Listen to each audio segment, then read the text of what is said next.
Hello, everyone. I'm Victoria, and I want to share a story from my life that's as raw and real as it gets. It's one of those tales that starts in the shadows of doubt and betrayal but somehow finds its way to light. Pull up a chair, because this one's going to take a while. It's about trust shattered, secrets unearthed, and the fierce kind of healing that comes from facing the truth head. I'll tell it straight, like we're sitting across from each other over coffee, no filters, just the unvarnished truth of what happened to me.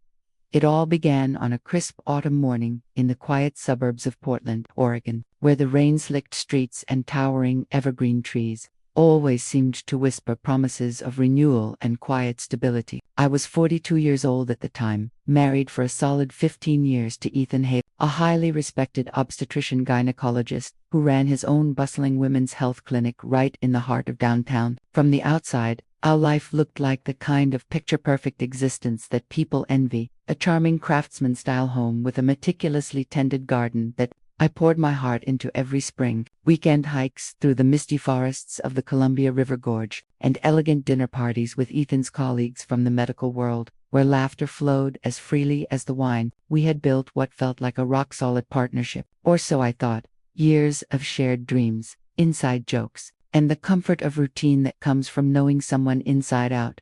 But for the last 6 months leading up to that fateful day, something had been gnawing at me, literally eating away from the inside. Sharp, twisting pains in my lower belly would strike without warning, like bolts of lightning ripping through my core, leaving me doubled over on the kitchen floor or in the middle of a grocery run, gasping for air and clutching my sides. My menstrual cycles had turned into a complete nightmare, erratic and unpredictable, with heavy bleeding that came in painful, drenching waves, sometimes lasting days longer than they should. Ethan, ever the devoted husband and my personal medical expert, always had an answer ready. He'd examine me gently in his clinic after hours, his stethoscope cold against my skin, and chalk it all up to the natural march of time. "It's just perimenopause kicking in, Vic," he'd reassure me with that smooth, confident voice of his, the one that had charmed patients and me alike for years. "Your body's shifting gears at 42, hormones fluctuating, nothing out of the ordinary. A little time, some rest, and these pills will sort it right out." He'd hand me another prescription for hormone-balancing medication or anti-inflammatory suppositories, his hand lingering warmly on mine as if to seal the deal. Deep down in the pit of my stomach, though, my intuition screamed that this wasn't right. I'd always prided myself on trusting my gut. It had guided me through tough career pivots in my days as a graphic designer, helped me navigate family crises, and even steered me toward Ethan all those years ago. But he dismissed my concerns as nothing more than anxiety or stress from work, prescribing a side of relaxation techniques alongside the meds. "You're overthinking it, love. Let me handle this. I'm the doctor." Remember, when he announced a sudden trip to Chicago to care for his ailing mother, who had taken a turn for the worse with her chronic heart condition, I saw my opening. No more delays, no more sick. While he was gone, I booked a discreet appointment with an independent specialist, someone outside his professional circle, far from the familiar confines of his clinic. Dr. Liam Whitaker's office was in a sleek, modern medical center on the outskirts of Portland, nestled among rolling hills and away from the city's hustle. The waiting room was a soothing contrast to the stark efficiency of Ethan's place. Soft lighting, the faint aroma of fresh brewed coffee mingling with lavender and magazines on everything from wellness retreats to local hiking trails. Liam himself was in his late 50s, a seasoned professional with salt and pepper hair, wire-rimmed glasses, and a demeanor that radiated quiet competence without a hint of arrogance. He listened intently as I poured out my symptoms, nodding thoughtfully without interrupting, his pen jotting notes on a crisp notepad. Then he led me to the exam room, where the ultrasound began a routine glide of the probe over my gel-smeared abdomen, the screen flickering to life with grainy black and white images. Almost immediately, Liam's brow furrowed, deep lines etching across his forehead. He adjusted the angle of the transducer several times, zooming in on a particular spot, and let out a slow, measured breath that spoke volumes. "Victoria," he said finally, setting the device aside with deliberate care and turning to face me directly, "tell me who's been overseeing your care up until now. Any recent treatments or exams?" I hesitated for a split second before mentioning Ethan, my husband, the OBGYN specialist who'd been handling everything. His face tightened subtly, the muscles in his jaw clenching as if he'd just uncovered something profoundly unsettling. I need to order some urgent lab work right away. Blood panels, inflammatory markers, the works, he explained, his voice steady but laced with an undercurrent of urgency. There's an anomaly here, something embedded that absolutely shouldn't be inside you like this. It's not natural, and it's been there a long time. His words hung in the air like a storm cloud, heavy and foreboding, sending a chill straight through me. I sat there on the exam table, the paper gown crinkling uncomfortably under my weight. As a nurse efficiently drew several vials of blood from my arm, my mind raced in frantic circles. Was it a cyst, fibroid, some benign growth gone rogue? But Liam's uncharacteristic silence as he reviewed the initial scans told me this was no everyday issue. In his 3 decades of practice, he'd seen it all from routine deliveries to complex diagnostics, and the alarm in his eyes was unmistakable. He'd encountered enough red flags to know when to act fast.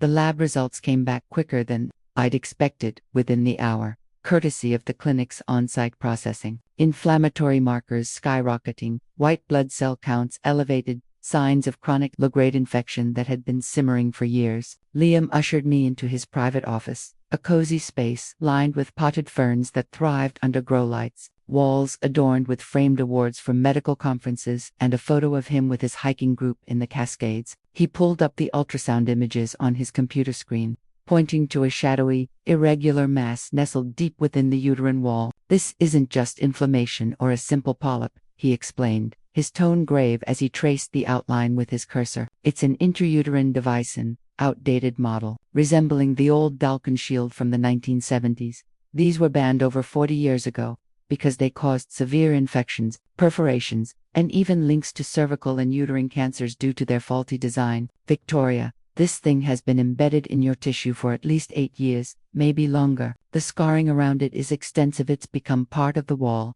causing ongoing damage. My world tilted on its axis in that moment, the room spinning as blood drained from my face. An IUD, I'd never consented to one, ever even considered it. Years ago, early in our marriage, I'd confided in Ethan how much the idea terrified me.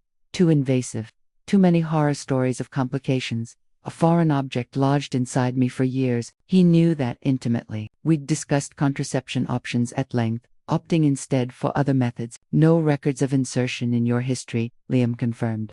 Flipping through the medical files I'd brought from home, his fingers scanning the pages methodically. This doesn't just appear out of thin air or migrate from elsewhere. Someone placed it there deliberately, without your knowledge or approval. And from the depth of integration, it wasn't recent, definitely not something you'd forget. Panic clawed at my chest like a wild animal, but I forced myself to breathe, to grasp for any rational explanation. A surgical mishap during a routine procedure, a mix-up at the clinic. But as Liam outlined the full scope of the risks: chronic pelvic inflammatory disease, eroded uterine lining, potential for malignant cell changes, even infertility, I felt a cold dread settle in. Ethan had been my primary caregiver for the past 5 years, controlling my charts, prescribing treatments, monitoring every symptom, and 8 years ago, during my emergency appendectomy, he'd insisted on overseeing it personally at his private clinic rather than the larger city hospital. Why trust outsiders? He'd coaxed me then, his hand squeezing mine in the pre-op room.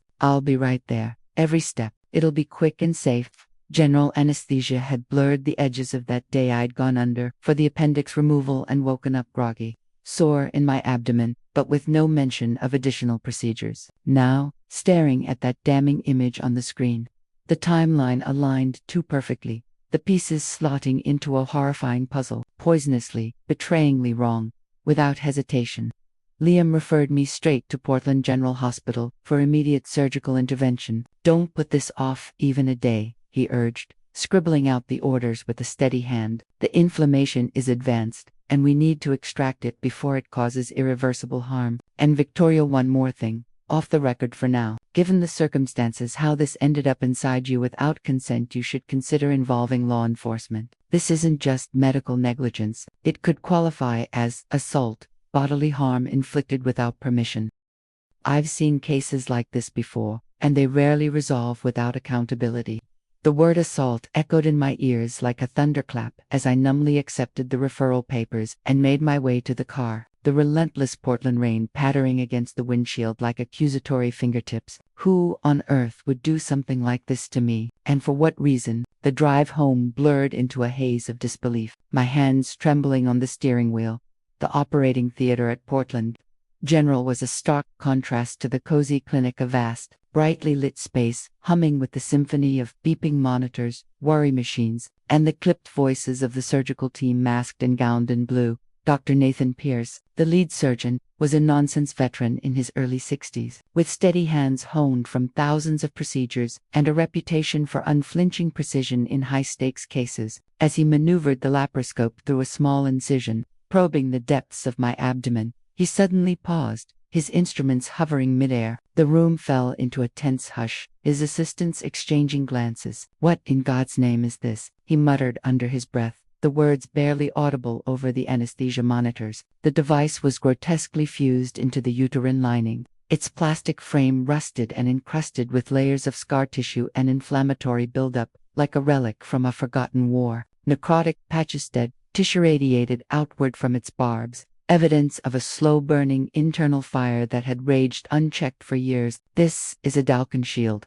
"All right," Nathan confirmed grimly, as a nurse handed him tools for extraction. Banned in the 80s after lawsuits piled up, faulty string design led to infections, sepsis, even cancer spikes. Serial numbers still legible, DS4721. How the hell did this get here? The removal was delicate work, requiring layer biodissection to avoid further tearing. But Nathan's team managed it without complication. He took multiple biopsies from the surrounding tissues, sealing them for urgent pathology, then meticulously cleaned the inflamed areas, cauterizing bleeders and irrigating the site. The whole procedure stretched into hours, but when I finally stirred in the recovery room, the fog of anesthesia lifting like a veil, Nathan was there at my bedside, his scrubs still speckled with the day's efforts. "We got it out clean, Vittorio, no major complications," he said softly, his voice carrying a mix of relief and caution. He held up a sealed plastic vial containing the offending object, its tiny T-shaped form suspended in preservative fluid, looking deceptively innocuous under the harsh fluorescent lights. But up close it was sinister, coated in a dark, grimy film of biological residue, its sharp edges dulled by time, yet responsible for unimaginable trauma. "The damage is pretty extensive. Those scoring adhesions, some suspicious tissue changes. Pathology will give us the full picture, but this thing's been leaching toxins into your system for years. You dodged a serious bullet by coming in when you did. Another few months, and we might be talking oncology." A few hours later, as the pain meds dulled the post-op ache, Detective Sophia Reyes stepped into my room, her presence announced by the soft click of her heels on the linoleum. She was in her mid-40s, with sharp, dark eyes that missed nothing, her hair pulled back in a practical bun, and a navy pantsuit that screamed professionalism. Notebook and digital recorder in hand, she pulled up a chair beside the bed, her expression empathetic yet focused. "Ms. Hale, I'm sorry to intrude while you're recovering, but this situation warrants a formal investigation. Walk me through your medical history, if you can. Any surgeries under general anesthesia? Who had access to your records or procedures?" Her questions landed like precise jabs, each one peeling back layers of my reality. That appendectomy 8 years ago, the one Ethan had personally supervised at his clinic, his insistence on privacy, his team in the OR, his signature on every form. Sophia noted every detail, her pen flying across the page, inserting a contraceptive device without informed consent, especially a defective one like this. That's aggravated assault at minimum, potentially battery with intent to cause harm.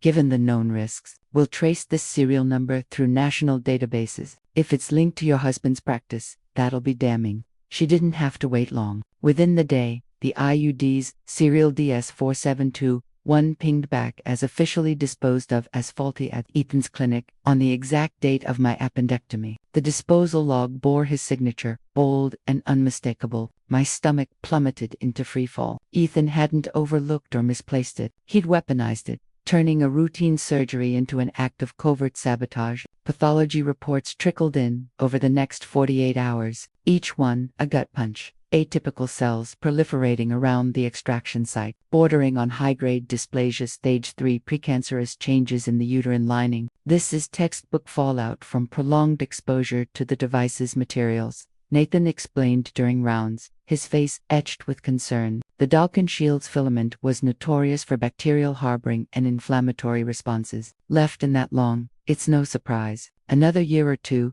and you'd be facing full-blown uterine or cervical cancer, with survival odds dipping below 50%. You were incredibly fortunate or intuitive to seek a second opinion. As I lay there, piecing together the fragments of my shattered trust, the dismissed pains, the hollow reassurances, a darker truth emerged. From my hospital bed, I dialed Ethan's clinic on a whim, steeling myself for his voice. Instead, a soft, unfamiliar woman's tone answered. "Dr. Hale's office. How may I help?" When I asked for him, she replied coolly, "He's with a patient right now. Can I take a message?" Not his mother in Chicago, not a colleague. The lie extended further than I'd imagined. Tendrils of deception wrapping around every corner of our life. Discharged after 3 grueling days, my incisions still tender under bandages, I drove directly to Ethan's clinic under Detective Reyes' explicit guidance, a preliminary search warrant tucked in my purse like a talisman. The lobby hummed with oblivious patients flipping through outdated magazines, but the receptionist, a longtime employee, waved me through with a wary glance, perhaps sensing the storm brewing. His office was a testament to his curated success, a massive mahogany desk polished to a gleam, shelves lined with golf trophies from charity tournaments, walls boasting framed diplomas from Johns Hopkins, and a glossy photo of our Hawaiian honeymoon. All smiles and sun-kissed beaches. The safe, in the corner, yielded to our anniversary, codoronic now. Inside, amid insurance policies and financial ledgers, sat the supply logs for medical devices over the past decade. My hands shook as I flipped to the date 8 years prior, DS4721, marked disposed due to defect by Ethan's looping signature, but disposed had meant repurposed for me, without a whisper of consent. A tentative knock interrupted my horror. Sophia Lane, a 26-year-old nurse at the clinic, poked her head in, her usual bright-eyed efficiency replaced by wide-eyed alarm at the sight of me clutching the folder. "Mrs. Hale, I thought you were still in the hospital recovering from surgery." She fidgeted, trying to conceal something behind her baka, telltale, white box. The packaging of a home pregnancy test kit peeking out, her right ring finger caught the light, a delicate gold band with a small diamond solitaire, eerily identical to the one Ethan had slipped on my finger 15 years ago, during our vows. "That's a lovely ring," I commented evenly, my voice steadier than I felt. "Where'd you get something so unique?" She flushed crimson, instinctively tucking her hand away. "A gift from my fiancé," she stammered, a defensive edge creeping in, as if guarding a cherished secret. Before she could slip away, voices echoed from the hallway. Clara Brooks, a patient in her late 30s, with a noticeably rounded belly straining against her maternity blouse, shuffled by, beaming gratitude. "Sophia, I can't thank you and Dr. Hale enough. He pulled strings for that housing assistance, me, the kids, and this little one on the way. We're finally stable. The older ones are thrilled about their new sibling." Clara hugged Sophia impulsively, oblivious to the tension. Sophia tried to hush her, whispering urgently,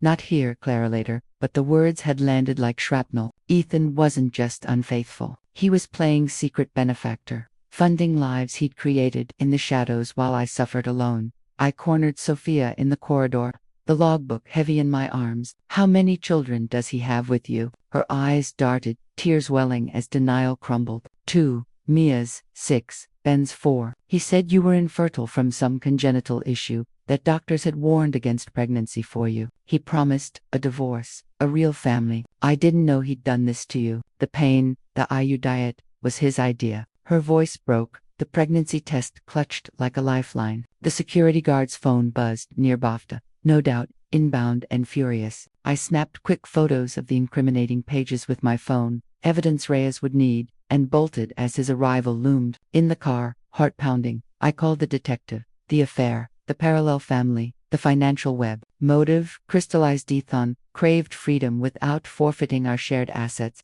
so he'd sterilized me covertly, banking on my eventual illness to garner sympathy in a divorce.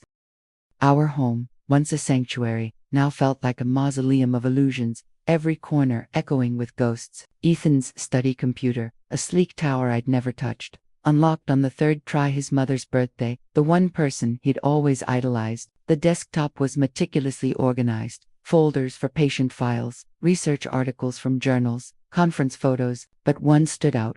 Forever. Clicking it open froze my blood. Hundreds of images flooded the screen. Sophia in intimate, vulnerable poses on silk sheets. Candid shots of romantic getaways to the Oregon coast. Family outings at parks with two children who bore Ethan's unmistakable features. Mia, with his dimpled smile. Ben with his dark curls. Emails archived over 5 years traced the affair's evolution. From innocuous work queries to passionate confessions and cold calculations. One from 3 years back chilled me. Don't stress, my love. Handled the Victoria issue permanently during her appendectomy. Slipped in a little safeguard: no more air drama. We're clear for our future now. He'd planned it methodically, not in a heat of a moment lapse, but as a strategic strike. The cynicism deepened in later threads. Ethan boasting about consoling me through phantom pains, prescribing inert placebos he knew wouldn't touch the root cause, even joking about his 2 birds 1 stone.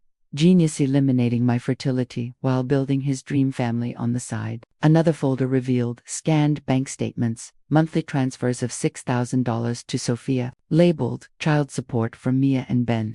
He'd drained our joint savings for her apartment deed, kids' insurance policies, even college funds, all while lecturing me on our tight budget precluding children of our own. In messages, he doted on Mia as his little princess, and Ben as his legacy, viewing me as a disposable anchor, a respectable facade to maintain. Recent exchanges plotted the endgame: wait for my carcinoma to manifest, from the IUD divorce citing caregiver burnout, keep the house and practice intact under public pity. Reyes.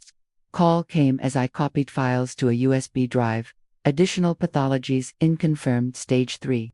Dysplasia from the device's carcinogens. Charges escalate to attempted murder. Up to 15 years, if convicted. The house search was set for dawn, but she warned Ethan might return to scrub evidence. As if summoned, the front door clicked open. Darling, I'm home early. Brought your favorites from that bakery in Chicago. His voice, affectionate and light, slithered through the hall. Lilies in hand, he entered the study, cheer evaporating at the glowing screen and my stony face. Vic, why are you on my computer? I rose, vial in hand, the extracted IUD glinting accusingly. Your safeguard. 8 years of internal poison, stealing my fertility, pushing me toward cancer. All for her, for your secret kids. He lunged, face twisting into rage. You fool, this ruins me, my practice, everything. The mask shattered. The predator emerged, cornered and feral. Sirens wailed outside. Reyes stormed in with uniforms. Ethan Hale under arrest for assault, battery, and attempted murder. You have the right to remain silent. He sputtered. She's deranged. I'm a respected physician. Sophia arrived, tear-streaked. He lied. You weren't barren. He made you that way. For us. Her breakdown corroborated every damning bite. Months blurred into the trial at Multnomah County Courthouse, a media circus with reporters jostling for angles. Ethan's former peers whispering in disdain. He sat shackled, gaunt and twitching, his polish eroded. The prosecutor dismantled him piece by piece. The covert insertion, disposal logs, emails, icy intent, financial trails. Sophia testified, her pregnancy a poignant underscore. He called it, Mersey said, you'd never know, suffering in divorce. Whitaker detailed the diagnostic red flags. Pierce displayed the vial, elucidating the Dowkin Shield's lethal history banned for fostering bacteria, sparking epidemics of PID and neoplasia. Forensics authenticated the digital confessions. Pathologists quantified the harm, irreversible sterility, dysplasia teetering on malignancy. My testimony capped it. Approaching the stand, the room hushed. I gave him my body, my trust, 15 years of love. He turned medicine into malisate. Years of agony he soothed with lies, knowing he authored it. Stole my motherhood, my health, for a hidden life. Voice cracking once, I held firm. The betrayal eclipses the pain. It hollows the soul. Jurors wept. Even the judge paused. Defense whimpered professional error under stress, but evidence crushed it. Judge Elena Vargas pronounced guilty on all counts. 12 years in maximum security. License revoked. $800,000 restitution plus medical costs. Ethan slunk away. Appeals doomed. The medical board expelled him. His name became cautionary lore. 1 year later, in a sunlit Portland garden. I stand before a mirror in an ivory gown, hugging my noazillion frame. Scans show regression, no cancer trace. Inflammation quelled. My body, once a battlefield, heals. Beside me, Liam Fion's confidant adjusts my veil. Vitals, perfect. You're thriving. Lily, my adopted 7-year-old with freckles and boundless curiosity, peeks in. Mommy, you sparkle. Orphaned young, she chose me as fiercely as I, her motherhood reborn. Not biological but boundless. We wed under blooming arbors, vows etched in truth, no secrets, only light. Glancing back at our old home now sold, ghost Spanish tie, exhale. Ethan dimmed my flame, but rebirth blazed brighter. That gut whisper, it's your guardian. Betrayal breaks, but mends stronger. Hope endures. Dawn follows darkest night. Thanks for sharing this. Like if it stirred you. Comment your city and time. Subscribe for more truths. Your story matters too.